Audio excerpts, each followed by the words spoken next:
Jean Laplanche. Biographie. Naissance. 21 juin 1924. 4e arrondissement de Paris. Décès. 6 mai 2012, à 87 ans. Beaune. Nom de naissance. Jean-Louis Laplanche. Nationalité. Française. Formation. École normale supérieure. Lycée Henri IV. Université Harvard. Faculté des lettres de Paris, doctorat, jusqu'en 1966. Activité. Psychanalyste, essayiste, professeur d'université, traducteur, médecin, résistant, philosophe. Autres informations. A travaillé pour Université Paris Diderot. Influencé par Jacques Lacan. Distinction. Liste détaillée. Œuvre principale. Vocabulaire de la psychanalyse. Modifier le code, modifier Wikidata, documentation du modèle. Jean Laplanche, né le 21 juin 1924 à Paris et mort le 6 mai 2012 à Beaune, philosophe de formation, est un psychanalyste français.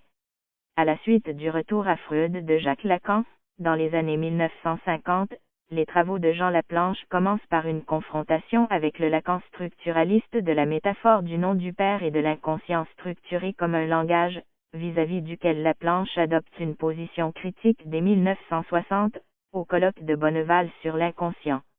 Dans l'histoire de la psychanalyse, l'apport théorique principal de cet auteur consiste dans la théorie de la séduction généralisée, nouveau fondement pour la psychanalyse, 1987.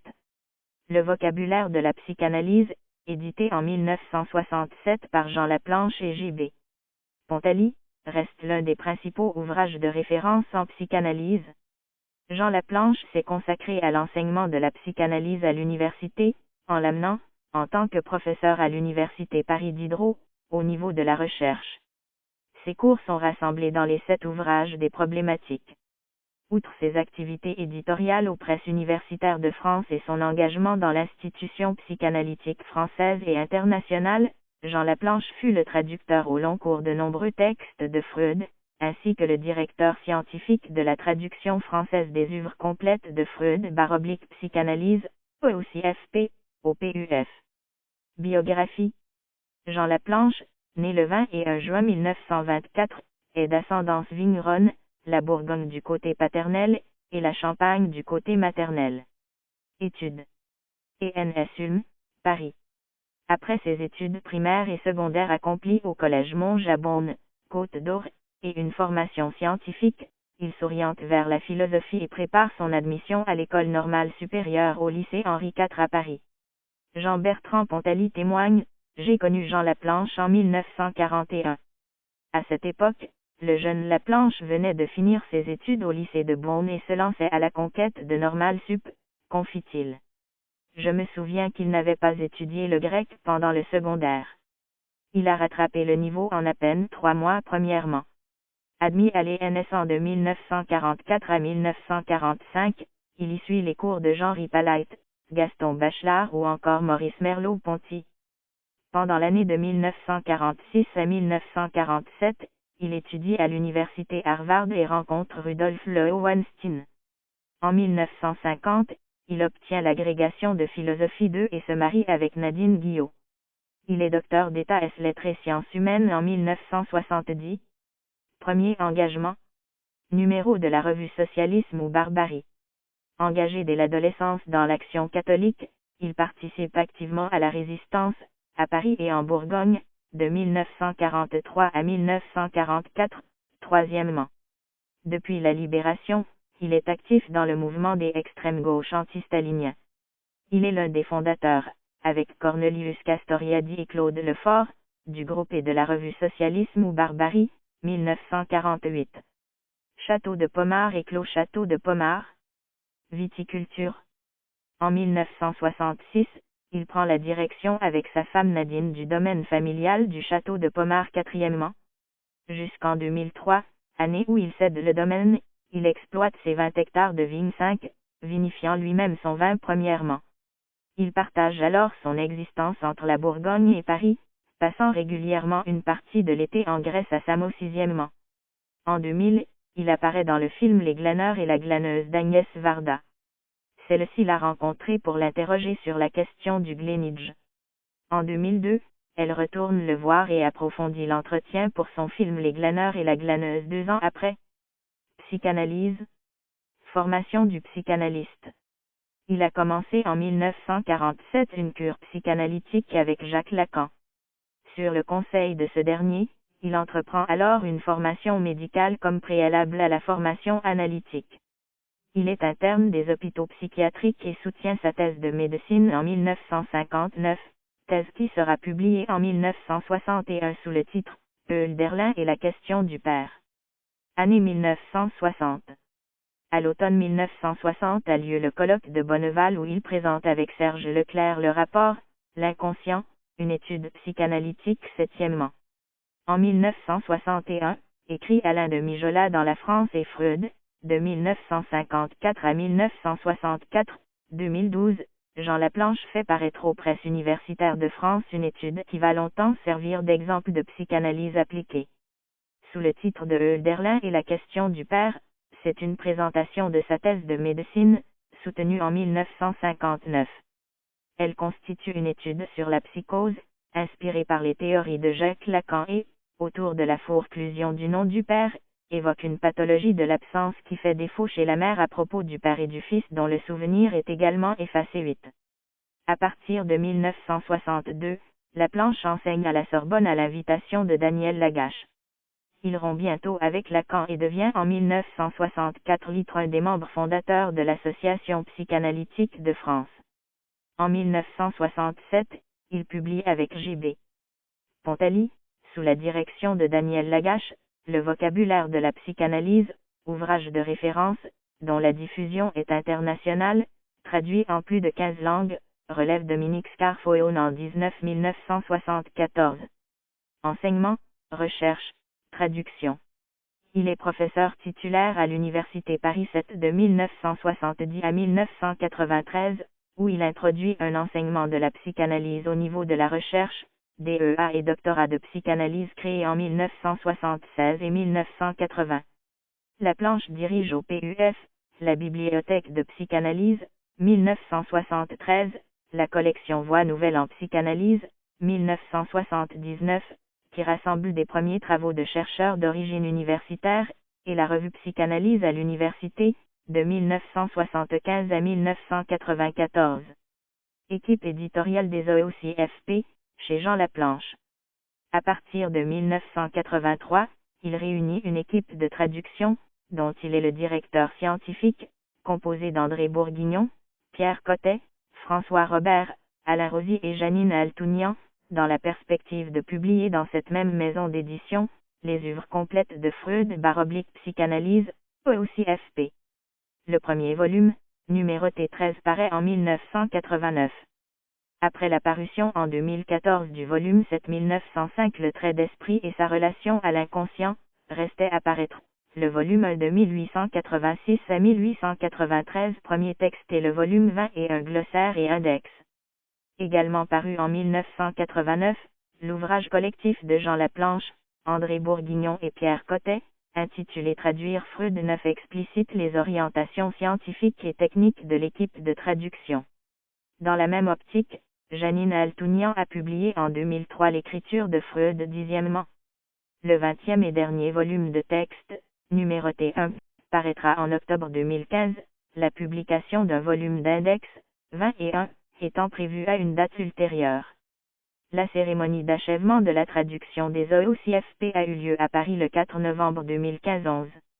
Jean Laplanche, professeur émérite de l'Université Paris Diderot, est également docteur honoris causa des universités de Lausanne, Buenos Aires et Athènes. Il est chevalier des arts et des lettres, 1990, ainsi que lauréat du Marie Sud Sigourney Award, 1995. Colloques internationaux. Après plusieurs colloques internationaux Jean Laplanche des années 1990, ont lieu en groupe plus restreint les journées Jean Laplanche des années 2000. On peut y entendre résonner l'exigence douce de la pensée de Jean Laplanche, par exemple lors d'un entretien à Lanzarote en 2006, où Laplanche réclame plus de scientificité face à une mollesse de la pensée psychanalytique en général, mollesse qui donne trop facilement prise à la critique de la psychanalyse et des psychanalystes par les milieux intellectuels et scientifiques. 13. C'est certainement pour moi une préoccupation ancienne, mais qui ne fait qu'augmenter devant la mollesse de la pensée psychanalytique en général, sa mollesse et sa divagation. C'est-à-dire qu'on dit à peu près n'importe quoi, dans n'importe quelle langue, et on se soucie peu d'être compris. Nous sommes très critiqués par les milieux intellectuels en général, et les milieux scientifiques en particulier, qui pensent qu'il n'y a pas de dialogue possible avec les psychanalystes. Or, je pense qu'il faut rétablir cette possibilité et que celle-ci n'est possible que sur la base de ce que j'appelle la scientificité, un accord minimum sur ce qui est rationnel et ce qui ne l'est pas, ce qui est admissible et ce qui ne l'est pas, ce qui est réfutable et ce qui ne l'est pas sage. Jean Laplanche, entretien avec Alberto Luchetti, Lanzarote, 2006. Pomard, de 2010 à 2012. Le 12 avril 2010, son épouse, Nadine Laplanche, meurt à 85 ans. À partir de cette date, Jean Laplanche se retire à Pomard pour travailler et diriger l'achèvement de la traduction des œuvres complètes de Freud, qu'il continue de superviser avec son équipe. Il réside dans le château datant de 1802, près d'un autre qu'il a vendu, il y a 6 ans, renonçant du même coup à la viticulture. 14. Jean Laplanche meurt à l'hôpital de Beaune, des suites d'une fibrose pulmonaire, le 6 mai 2012. 15,16, 17. Il meurt le jour anniversaire de la naissance de Freud. 18. Lors des obsèques en l'église de Pomard le samedi 12 mai 2012, après que Hubert de Montille, sous sa casquette de viticulteur, eut brossé le portrait du vigneron hors pair que fut Jean Laplanche, J.B.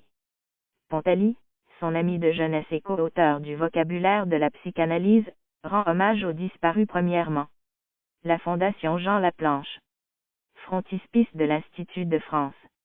En juillet 2008, à la suite d'une convention entre Jean Laplanche et Nadine Laplanche, d'une part, et l'Institut de France représenté par son chancelier, Gabriel de Broglie. 19, la Fondation Jean Laplanche Nouveau Fondement pour la Psychanalyse 20 est abritée par l'Institut de France. 21. Son fonctionnement repose sur une donation faite par Jean et Nadine Laplanche, afin de poursuivre le débat ouvert en psychanalyse par les travaux de Jean Laplanche sur l'œuvre de Freud et la théorie de la séduction généralisée. 21. Son président est Christophe Dejour. Elle permet d'assurer entre autres la traduction des œuvres de Jean Laplanche et organise, outre certains colloques, les Journées internationales Jean Laplanche. Juillet 2010, Journée internationale Jean Laplanche de Gilly, Bourgogne, travail de rêve, travail du rêve. C'est le premier événement scientifique organisé sous l'égide de la Fondation. 21. Mars 2011, colloque organisé, en Autriche, à Vienne sous la direction de Friedal Freud und Laplanche. 21. Juillet 2014, colloque de Sarisi, la séduction à l'origine. L'œuvre de Jean Laplanche, organisé avec le concours de la Fondation Jean Laplanche Institut de France et l'Association psychanalytique de France. Juin 2016, Journée internationale Jean Laplanche à Tutzing, Allemagne, Laplanche et la traduction, le mytho symbolique adout obstacle à la traduction. 22. 6 à 9 juillet 2018, Journée internationale Jean Laplanche à l'abbaye de Saint-Jacques-de-la-Mer, Côte d'Armor, France, narcissisme et sexual dans la théorie de la séduction généralisée. 23. Sur la théorie de la séduction généralisée dans l'histoire de la psychanalyse. Article connexe, théorie de la séduction généralisée. Jean Laplanche poursuit une lecture critique de l'œuvre de Freud, à laquelle ses propres théories donnent une plus grande ampleur. 24. Ainsi la théorie de la séduction généralisée est-elle une reformulation de la théorie de la séduction?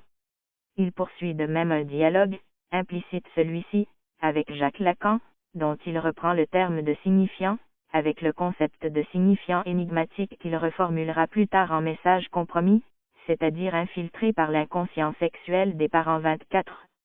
L'asymétrie du dispositif analytique reproduit l'asymétrie de la situation anthropologique fondamentale dans la relation enfant-parent. 24.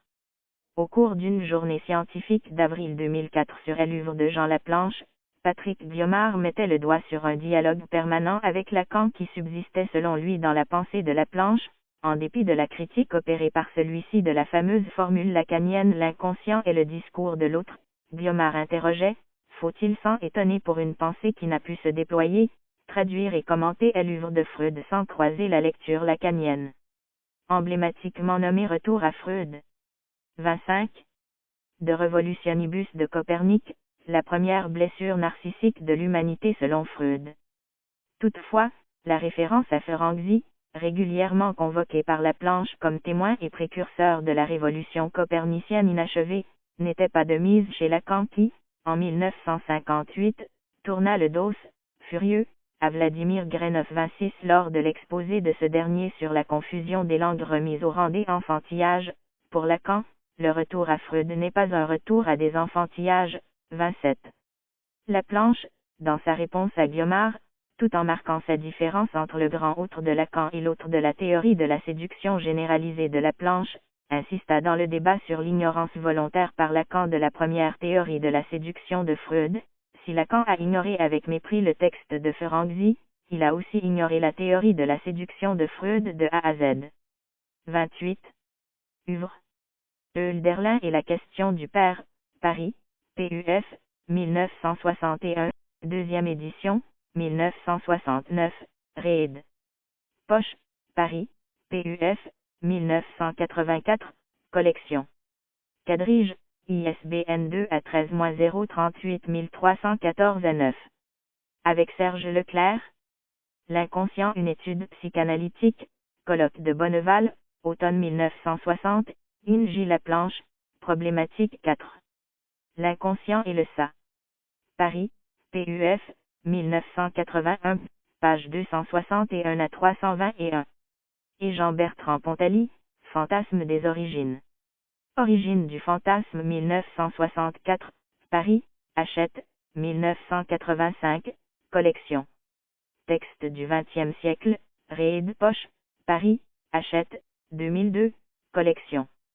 Pluriel. Et Jean-Bertrand Pontaly, Vocabulaire de la psychanalyse, Paris, PUF, 1967, Reid. Poche, Paris, PUF, 1997, collection. Quadrige, ISBN 2 à 13-056 050 à 4. Vie et mort en psychanalyse, Paris, Flammarion, 1970, deuxième édition 1971, suivi de dérivation des entités psychanalytiques, 1977, Reid. Poche, Paris, PUF, 2008, collection. Quadrige, ISBN 2 à 13-056 673 à 1. Problématique 1, l'angoisse, Paris, PUF, 1980, deuxième édition 1981, ISBN 2 à 13-036 989 à 8. Reid. Poche, Paris, PUF, 1998, collection. Quadrige. Problématique 2, castration, symbolisation, Paris, PUF, 1980, deuxième édition 1983, ISBN 2 à 13-036 990 à 1, Reid. Poche, Paris, PUF, 1998, collection. Quadrige. Problématique 3, la sublimation, Paris, PUF, 1980, deuxième édition 1983, ISBN 2 à 13-036 991 10. Reid. Poche, Paris, PUF, 1998, collection. Quadrige. Problématique 4, l'inconscient et le ça, Paris, PUF, 1981, ISBN 2 à 13-036 714 à 3. Reid. Poche, Paris, PUF, 1998, collection. Quadrige. Problématique 5, le baquet.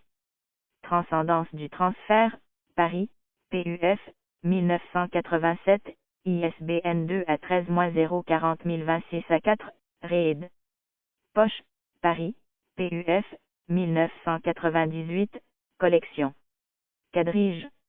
Nouveau fondement pour la psychanalyse, Paris, PUF, 1987, ISBN 2 à 13-040 279 à 8, deuxième édition avec un index général des problématiques, 1990, ISBN 2 à 13-046 044 à 5.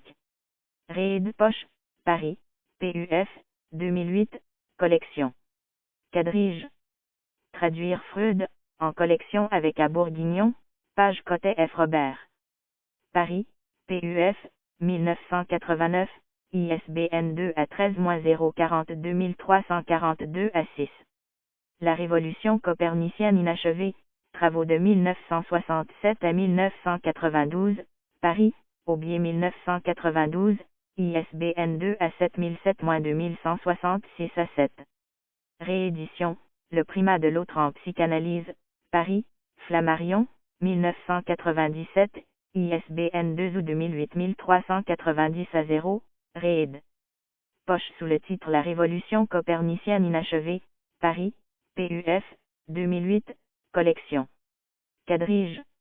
Le fourvoiement biologisant de la sexualité chez Freud, Paris, Les empêcheurs de penser en rond, 1993, Réed.